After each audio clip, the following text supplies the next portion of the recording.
સાંતલપુરના વરાઈ ખાતે 79મો સ્વાતંત્ર્ય દિવસની ભવ્ય ઉજવણી સાથે ઉજવાયો. પાટણ જિલ્લાના સાંતલપુર તાલુકાના વરાઈ ગામમાં 15 ઓગસ્ટ 2025ના રોજ 79મો સ્વાતંત્ર્ય દિવસ ઉત્સાહ અને ગૌરવ સાથે ઉજવાયો.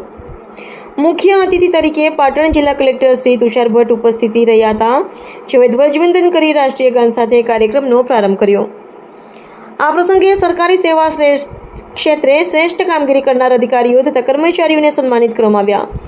કાર્યક્રમમાં રાધનપુર વિધાનસભાના ધારાસભ્ય લવિંગજી સોલંકી, પાટણ જિલ્લાના પંચાયત પ્રમુખ હેતલબેન ઠાકોર, તાલુકા પંચાયત પ્રમુખ અંકુબેન પરમાર, જિલ્લા ભાજપ મહામંત્રી સુરજગીરી ગોસ્વામી સહિતના આગેવાનો, સ્થાનિક પ્રતિષ્ઠિત નાગરિકો અને મોટી સંખ્યામાં ગામલોકો ઉપસ્થિત રહ્યા હતા. ઉજવણીમાં સ્થાનિક શાળાના વિદ્યાર્થીઓ દ્વારા દેશભક્તિથી ભરપૂર ગીતો, કાવ્યો અને સાંસ્કૃતિક કાર્યક્રમો રજૂ કરવામાં આવ્યા, જેનાથી સમગ્ર સ્થળ દેશપ્રેમના માહોલથી ગુંજી ઉઠ્યું. વંદે માતરમ અને ભારત માતા કી જયના નાદ સાથે કાર્યક્રમનું સમાપન થયું.